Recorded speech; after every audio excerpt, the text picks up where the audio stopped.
Barb Allen with American Snippets. We are here today with Micah Fink, and we are super excited to have him here. He is someone and does something very near and dear to our hearts.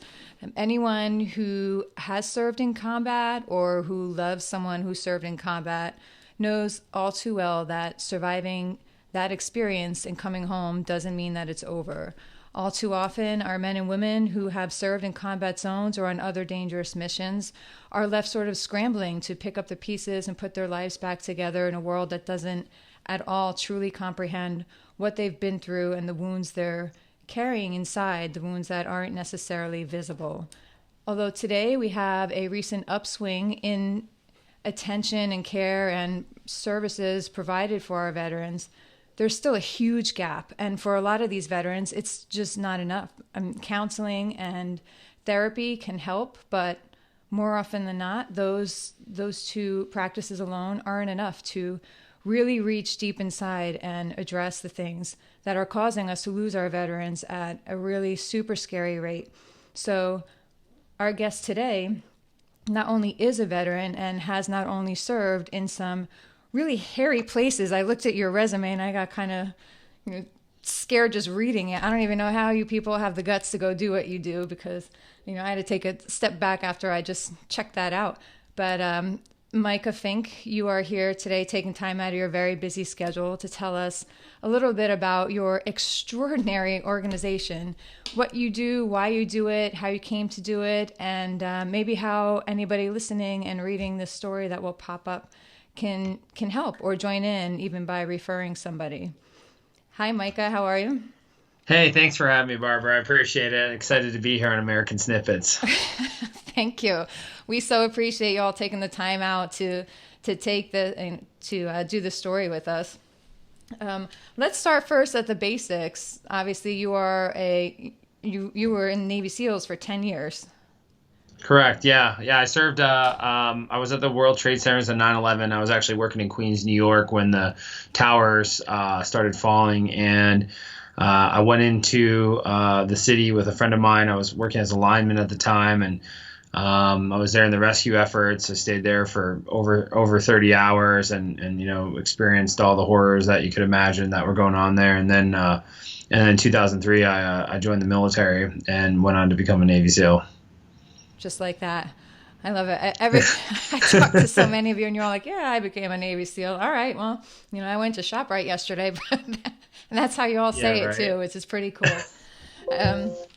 So we won't get into, all the details of your service. I don't want to bring you back to bad places, but maybe you could just tell us a little bit about what it was you personally faced when you came home. Were you married when you deployed? Yeah, well, no, I'm with the same girl. We were just dating, and we've been together for almost 10 years now. We've got 4 children, and we weren't married at the time, but yeah, she's been through every deployment as a SEAL and as a paramilitary guy that subsequently followed my career. Yeah, so she's been through it all. She's been through all the ups and downs, and I think for me, like, it's kind of a dichotomy when you think about combat. When you're there, you want to be home, but when you're home, you want to be there. And I like, I enjoyed my time, and the good and the bad. I enjoyed it all because I look at more.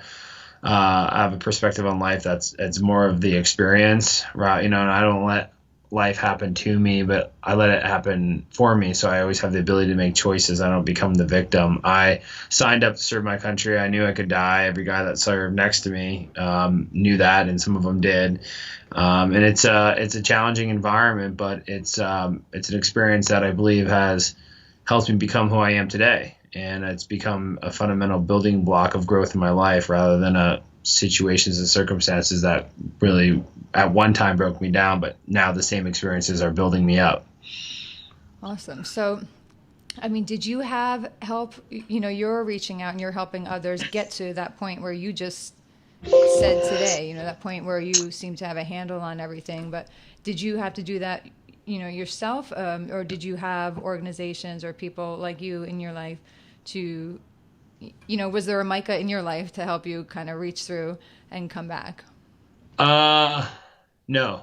I got home from overseas and kind of was in a tough place, and the type of individual I am, I was waiting to get a job. I ended up working for the State Department for a small period of time when the transition during the SOFA agreement. So I worked with some pretty high level folks there from Washington while they were touring Iraq, and during that downtime, I was kind of in a tough place. All I could feel was the intensity. I almost just wanted to kind of go right back on active duty because I felt so out of place. I felt like the world was happening around me. I couldn't touch it. So I had about 2 months down. So I packed up everything I had and just took off to Brazil. And I traveled down the Amazon 500 miles in a canoe with an Indian guy.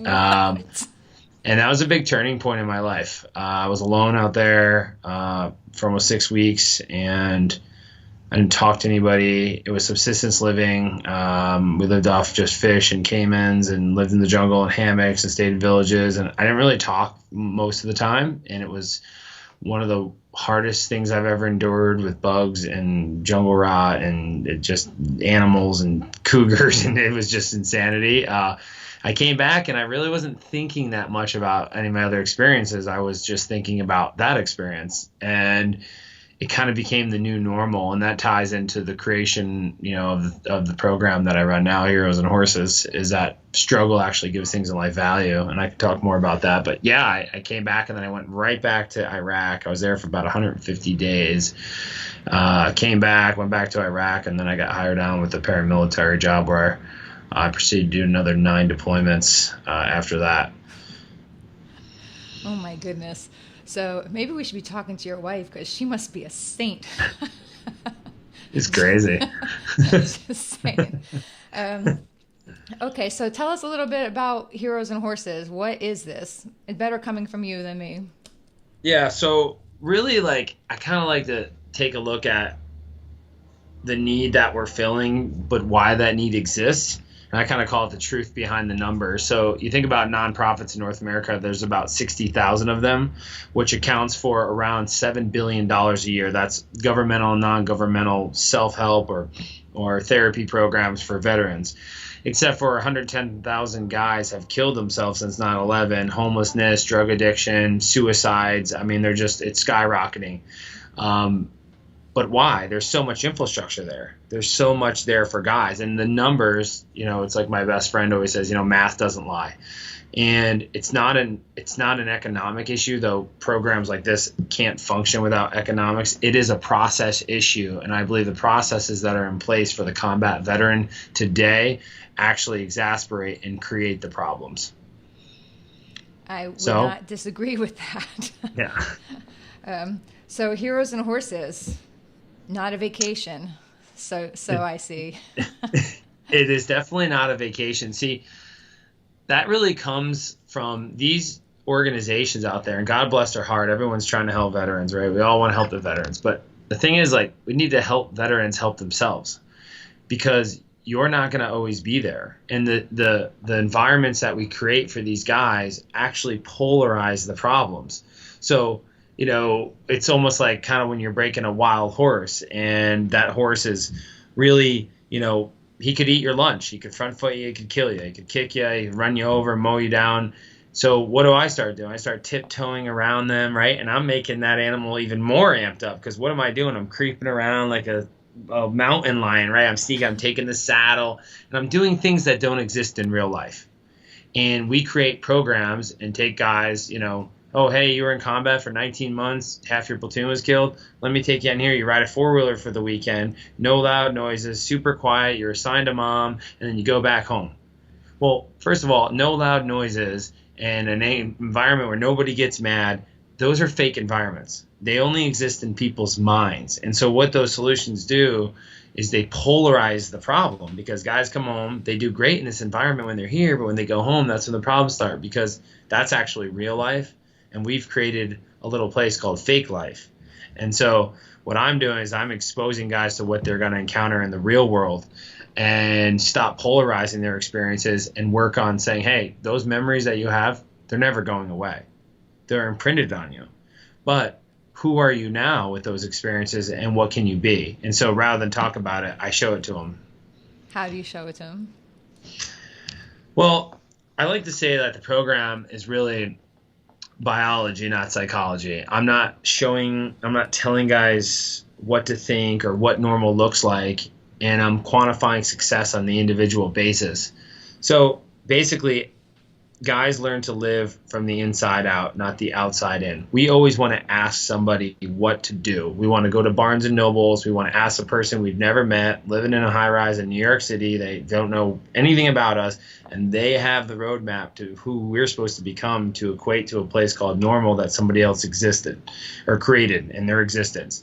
So we take veterans, we try to get them to a place that pertains nothing to them.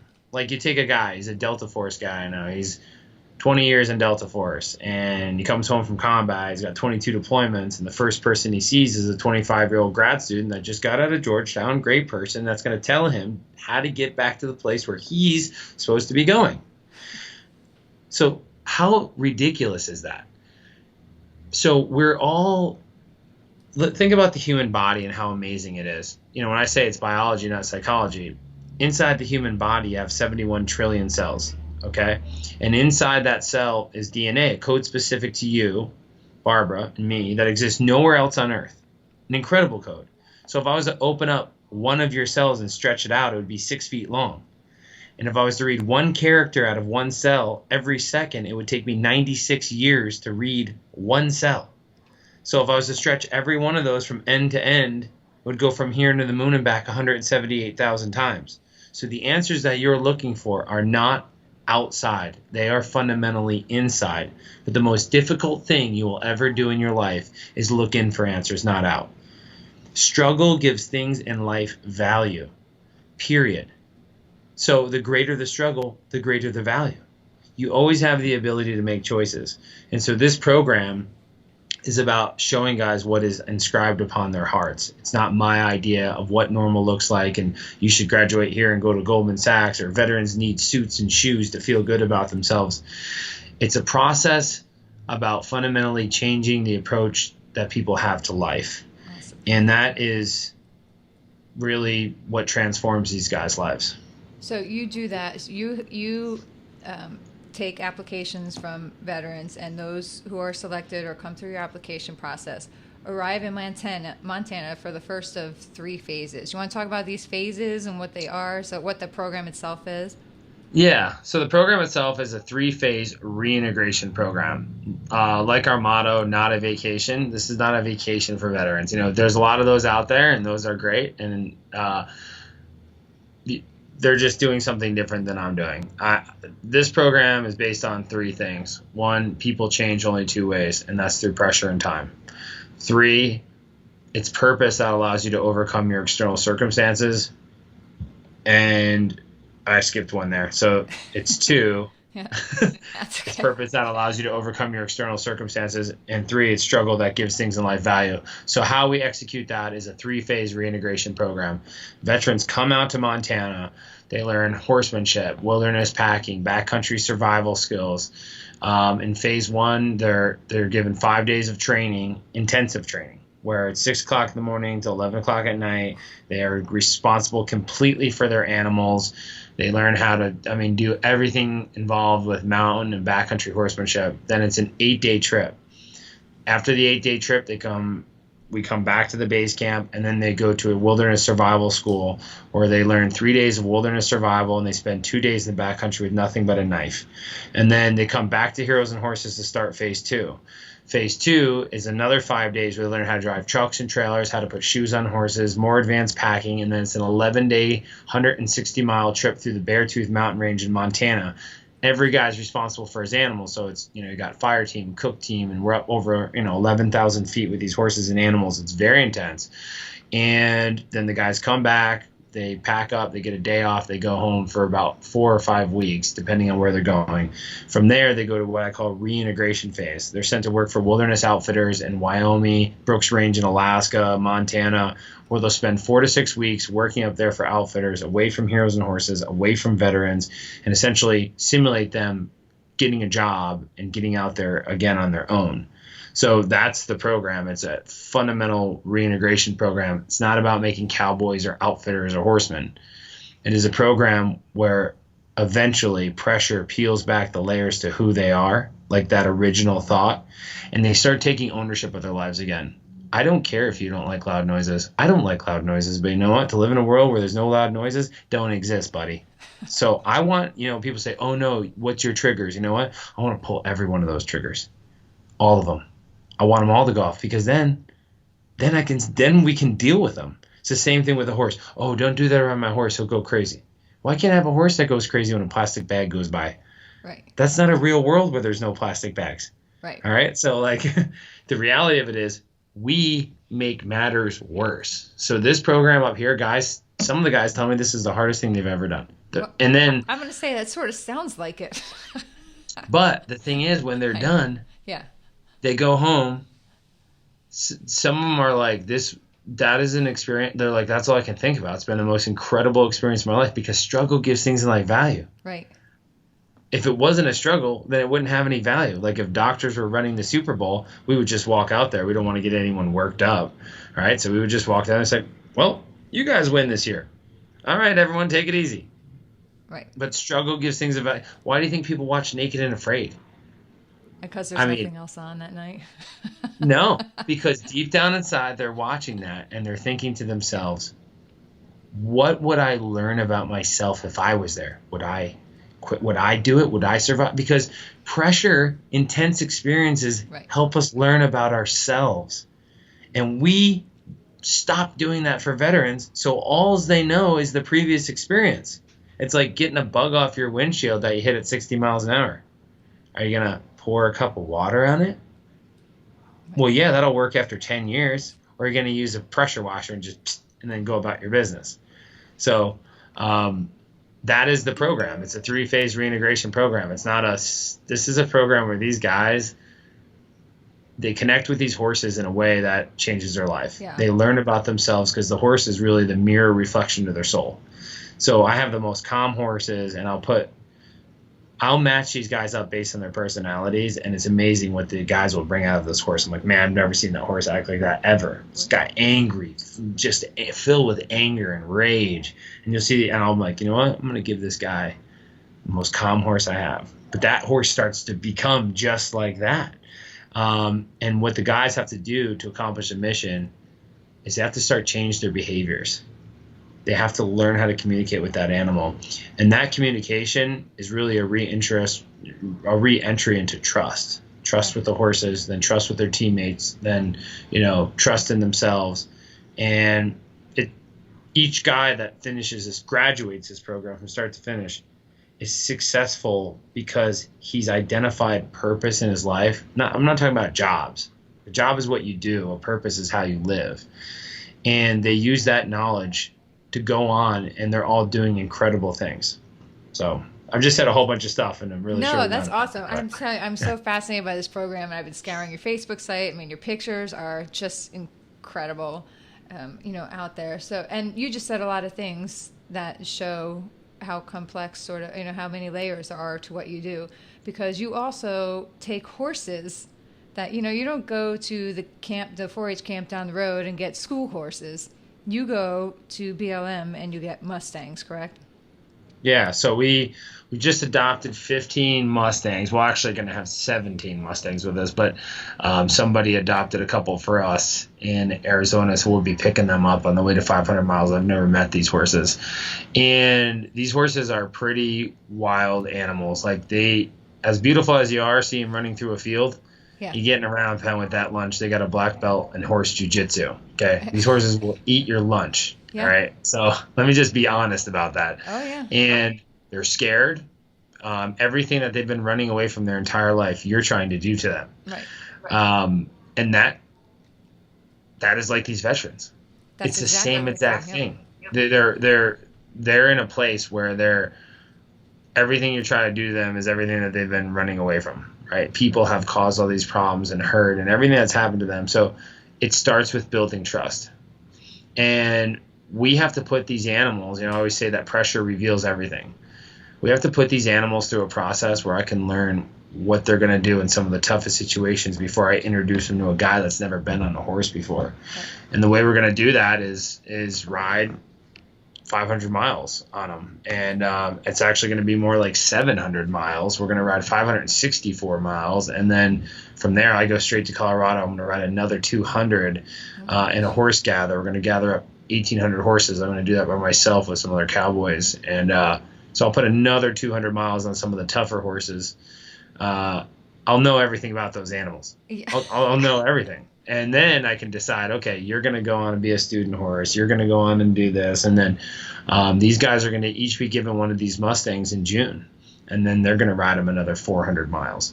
So pressure reveals everything. Everything. Yeah. No kidding. We have to know that. And for me, it's just I came up with 500 miles because I always say that this program, we change the same way the environment does through pressure and time. Horses change through pressure and time. People change through pressure and time. The Grand Canyon changed through pressure and time. And so I'm putting these horses through the same process to help them identify purpose. And these horses are going to use that knowledge to help these veterans identify theirs. So it's an incredible story, the 500 Miles Project. And we're telling the story of the unpurposed animal and the unpurposed human being and how it's purpose that allows people and horses to overcome external circumstances. And so at the end of this story, when this movie comes out, it's going to be an amazing parallel that I think is going to it's not just about veterans and horses. It's a human story. It's a story about how people change and how other people's ideas have separated us from learning about who we are. And that's what this project is about. So is it going to be perfect? No. Is every horse going to work out and have a beautiful mane running through the grass? No, it's not. Yeah. And that's called reality. Right. So welcome to reality, because I'm all about reality and not fake stuff. I'm about real stuff, not a vacation. So I'm figuring out. So have you ever had anybody come into the program and just drop out, just say, I can't do it, and I'm out, and ask to leave? Or does everybody really find a way to push through and get to the goal of the first year I ever did this, I had a guy kill himself before he came to the program. The following year, I had a guy quit because he realized he just wanted to try to get 100% disability. I had a guy last year quit too hard, realized I think what happens is with guys that quit, and we screened pretty hard for guys. We had 154 guys apply last year. We only took 16. Oh, my goodness.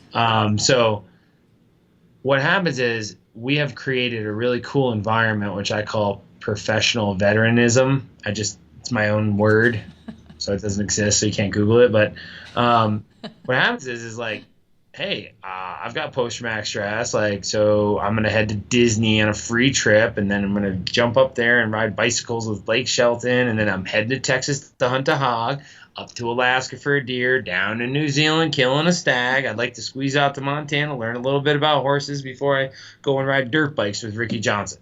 Do you know we have the same thing in the widow world, in the military widow world? That's so funny because I call people professional widows. I'm like, you're just riding the widow circuit. I'm like, that's exactly what they do. So it's not about, you got to remember, growth is life. And a good experience can be just as destructive as a bad experience, right? If all I ever did was throw the pass in 1978 at the high school game and took Sally home from the prom, right? And all they do is, and now it's 2017, I walk in the bar, I'm like, hey, how about a free beer for the guy that threw the old pass in 78? And that's all I ever talk about. Right. That good experience has fundamentally destroyed my life. Yeah. I don't care what it is. If all I sit around and talk about, like, oh, yeah, I was like a Navy SEAL, remember that time in Kandahar, remember I was in, Jalalabad, or, Mazi Sharif, or whatever. Remember that time, and all I ever do is relive that, then that has now become, I'm creating my own future. And that's what we do. We want to just live in those experiences, because growing forward and finding out who we are is really hard to do. Yeah. It's super It's hard super to do. hard Like, what to are you gonna do. do? Yeah. Are you gonna hunt an elk and grow a garden and live and grow your own food, or are you gonna keep eating donuts and take a Lipitor? Yeah. Most people, what kills you more, taking the staircase or the escalator, right? Snapping into McDonald's at noon or heading home and going in your garden and picking a tomato and slicing it up and baking a loaf of bread, like, right? Struggle gives value. It doesn't matter what it is. And I think these guys, when they start to learn about themselves, they come to a critical point in this program where they realize that life is like a staircase. We can't decide what those materials are made of, but we can choose whether they're going to lead us up and away or down and below. And some of the guys make the choice, and that's fundamentally their own choice. Yeah. And it's sad because I talk about in my speeches I give, like, beware of the free lunch. Don't take the free lunch. Right. Don't take the free lunch. These guys, all of a sudden, like, you all in there, trouble sleeping. Well, have you tried creating a sleep environment? Have you tried turning off Wi-Fi signals and all this stuff and, like, quiet and for a week going to bed at the same time and resetting your circadian rhythm? Or you just take an Ambien and Valium? Yeah. 95% of the guys Ambien Valium, right? All of a sudden, what does that lead to? Now we see addiction. The addiction, I mean, I would say opiate abuse within the guys that we have apply for this program is probably up in the high 70%. Yeah, I see that you actually come right out and ask that. And I think maybe that's one thing that allows you to have such a success rate is because some people, like you said, they think they're doing the right thing and they're going to coddle and they're going to say, well, we just won't talk about that. But you're like, dudes, tell me what's up. If you got a problem, Yeah. you just call them. So you can Yeah, I don't relate disqualify guys for anything to because, that, listen, right? I get it. What I get it. People are going to try masking, whether it's drugs and alcohol or it's anger, whatever their vices are. Like, Yeah. I'm about pulling triggers, like, No.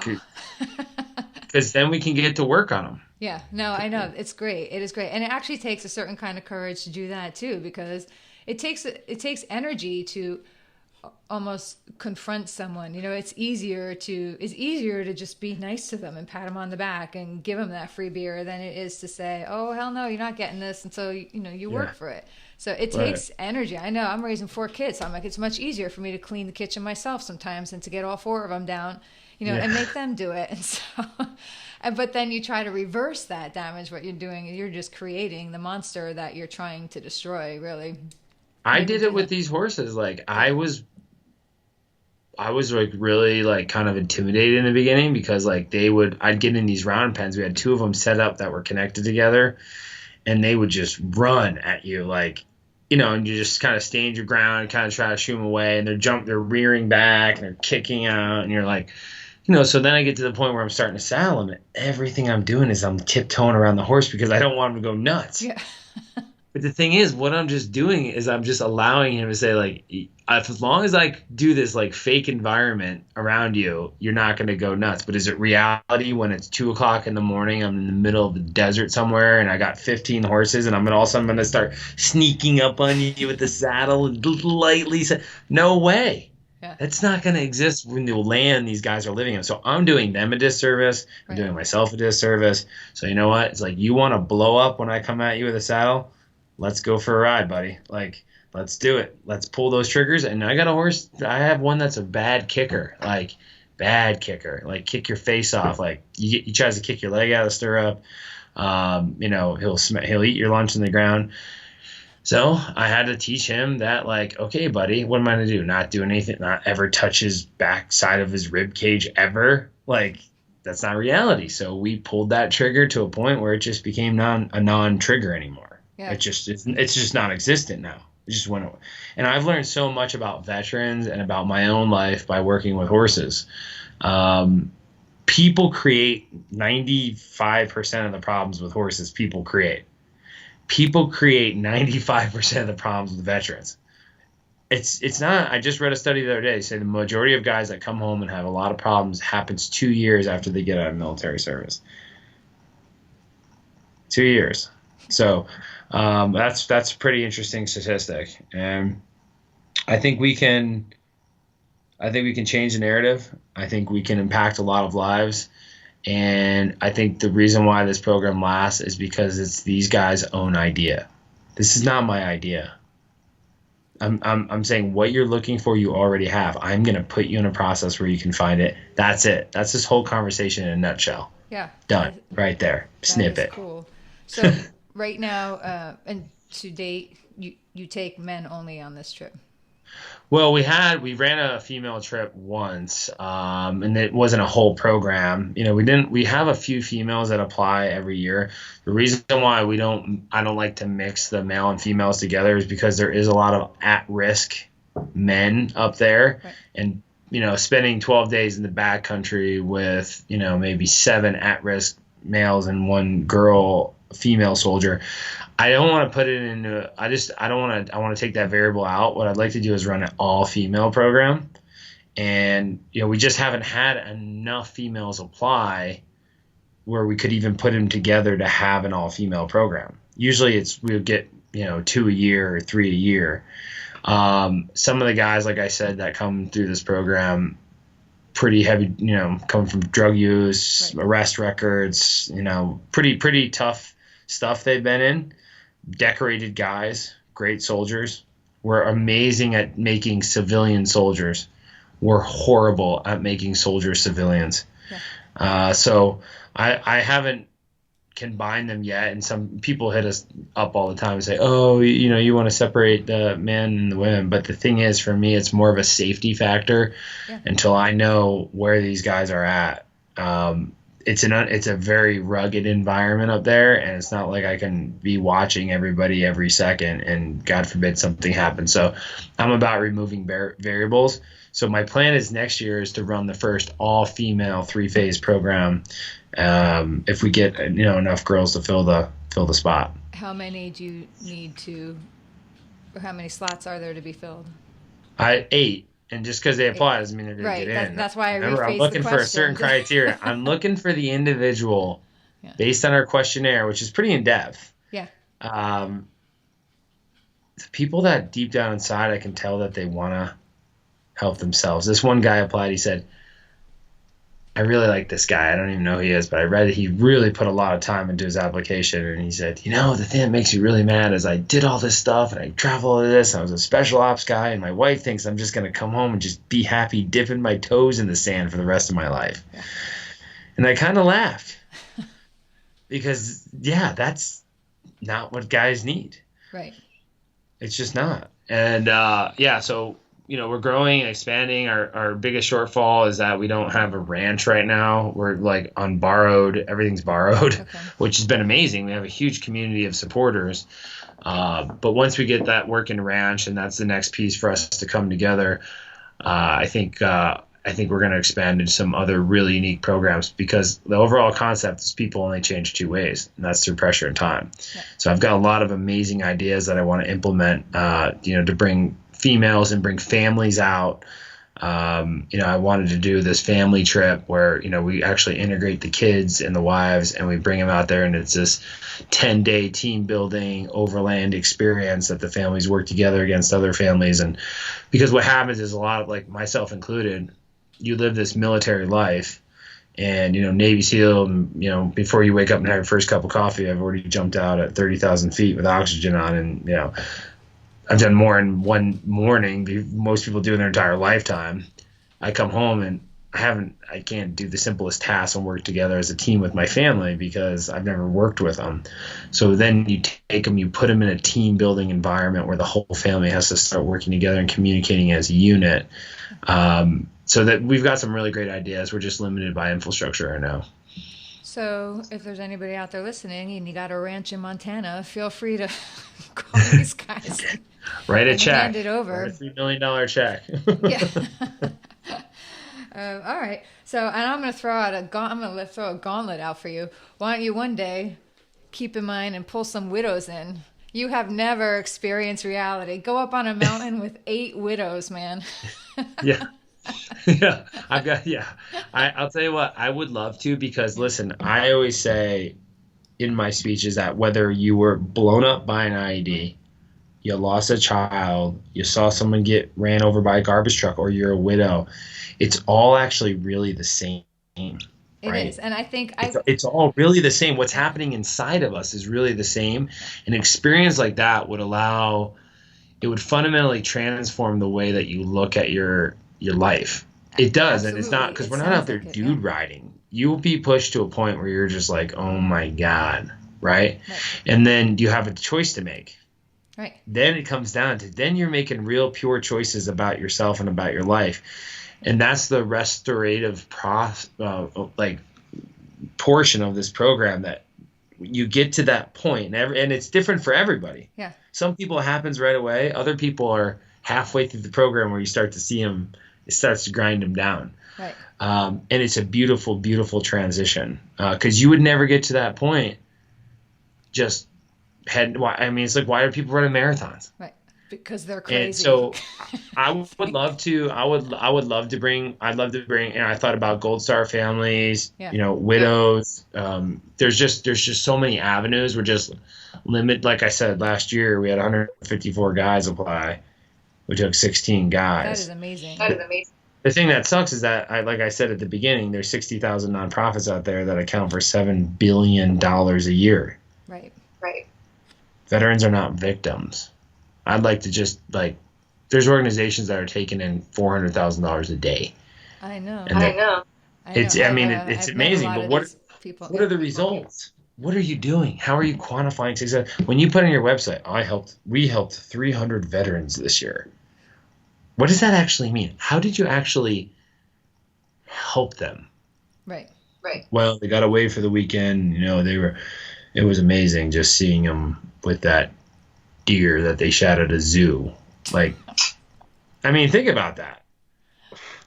They And bring guys out to these game preserves. They ride them out in a four-wheeler, and the guy puts the gun up in the four-wheeler. They shoot that. The veteran, you earned it. Um, so I just hope that I can change the narrative. I'm not in this for any other reason except for I think my generations of veterans is being lost. And it's sad because we are becoming like a subculture within American culturism, as the PTSD, drug, criminal, Iraq, tattoos, crazy hair, smashing beer cans, lifted trucks, like AR-15s. And when you have the ability to become leaders of this nation, of your family, of your communities, because your experiences can actually enrich your life, good or bad. So. I think that is a good way to wrap this one up. That sums it all up right there. We will. Well, first, I want to thank you very much again for taking the time to be here. Tell people quickly what your website is, where I can send them to find out more about you. You have on your website, you have a wish list, you have ways to get involved, you have ways to adopt a horse, figuratively speaking, so people can help you out in all sorts of ways, right? Yeah, go to heroesandhorses.org, 500milesproject.org. We have an Instagram where you can follow, everything that we're doing from day-to-day operations all the way through the project that we're accomplishing now. There's a huge opportunity to volunteer. Come out to Montana. If you want to work really hard and you want to be involved in a program that's changing our lives, there's great opportunities on that. You can go on our website. So, wish list, trucks, trailers, tack. We have volunteer accountants. We have people that come out and just clean the offices. So it's really it's an amazing community of Americans that get together and get behind this initiative. So, yeah, go to our websites, check it out. And thank you, Barbara, for having Heroes and Horses on American Snippets. Thank you. And do me a favor, if you have any developments or any new things that you'd like us to send out, please keep in touch and send them our way, and we'll just keep blasting them out for you, okay? Okay, we appreciate it. Thank you. All right, thanks.